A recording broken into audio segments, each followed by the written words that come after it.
So if you've been around here long enough, you know my love for sourdough. So when this company, TeeMars, reached out to me with this starter kit, I was so excited. So this starter kit includes everything you need to get started. It includes a 10-inch silicone proofing basket, a 9-inch silicone proofing basket. It includes an 11-inch silicone spatula, and it comes with a 34-ounce glass jar. It also includes feeding time and level tracker, a thermometer band, a breathable cloth cover, bread trimming knife with 5 replaceable blades, and a metal scraper, silicone brush. This sourdough starter kit is specially designed to make the starter process and baking easier. This starter kit comes equipped with 2 very useful tools for sourdough starter. A thermometer sticker helps you monitor the starter temperature in real time. For feeding time and level tracker, you can swivel strap sideways to mark the feeding time and move it up and down to mark your starting level. The 9-inch round and 10-inch oval proofing baskets are made of BPA-free food-grade silicone, which can withstand temperatures up to 446 degrees. TeeMars bread proofing baskets are smooth, no splinter, and never to mold, safer for family. Even more surprising is that it's foldable, easy to store, and clean. The entire set of sourdough starter is made of high-quality food-grade materials that meet food-grade standards, so you can use them with confidence. Moreover, after completing the sourdough starter and baking process, these tools are very easy to clean and dishwasher safe. If you go back and look at the beginning of the video, they also send you a sourdough starter manual. It tells you exactly how to create and maintain a sourdough starter, which I think is pretty awesome, because when I was first starting out, I was flying by the seat of my pants, as I do with everything else, and I was pretty much just winging it and trying to figure it out, because I have learned there are a lot of opinions out there on sourdough starter, and it can get a little confusing sometimes on just how you are supposed to feed your starter, how much you're supposed to feed it, when you're supposed to feed it. Can you put it in the refrigerator? Can you leave it on the counter? There's just so many things that makes it all confusing. But I love that this whole kit includes everything you need and the manual as well. So if you want to go check them out, definitely go check out the description below, and everything will be linked there. Thank you, TeeMars, for sending me this wonderful sourdough kit.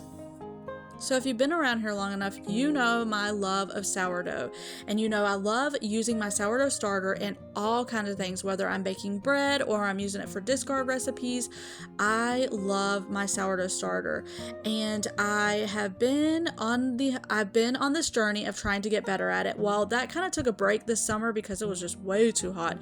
It has just been so hot, and I don't even want to think about baking.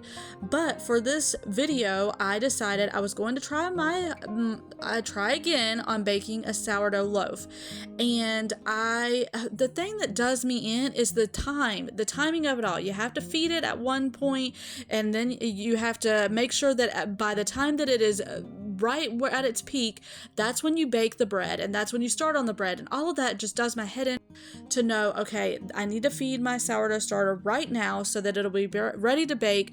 So for any of you that are pros at this, I would love to know your input, because the timing just gets me. Because I fed my sourdough starter the night before, and the next morning I baked with it, and that's where I started making the bread, and I was able to do the stretch and fold process.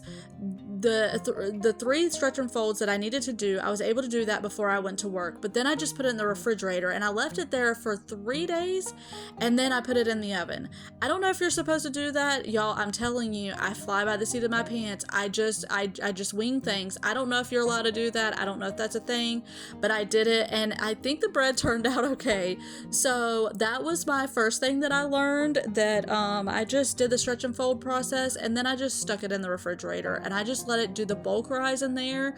And I'm pretty sure you're not supposed to do that. I'm pretty sure that is not how this is supposed to go, but that's how it went for me. And then one of my other goals was to make sourdough buns. Now, in all actuality, I just wanted to make buns in general, but I thought it was really awesome when my friend Carol sent me a recipe for sourdough buns because I really wanted to make sourdough buns.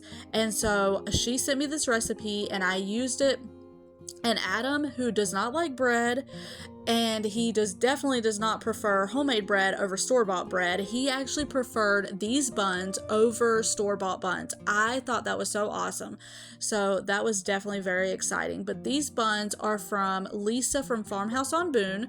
I will link them below. They are awesome. They work so well for hamburger buns, and you can make them smaller or bigger or whatever, however you need them to be.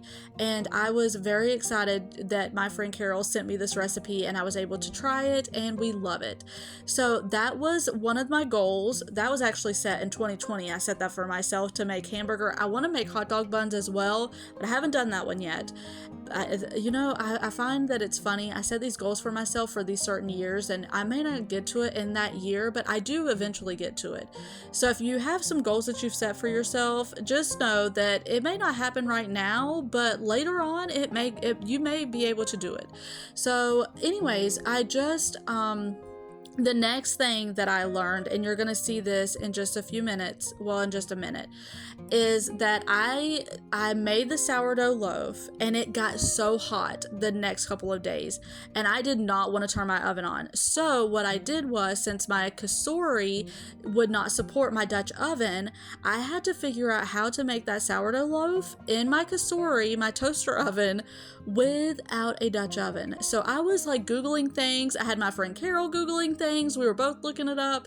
And what I decided to do was I decided to put a baking pan in my cassourie that had water in it to create the steam that you need for your sourdough loaf.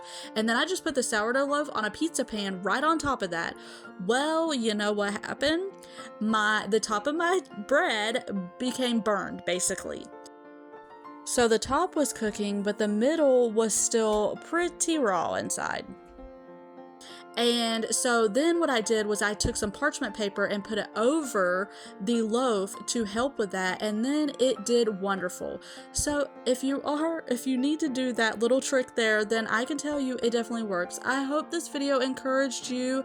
Try something new, go for it, and you never know what will happen when you do.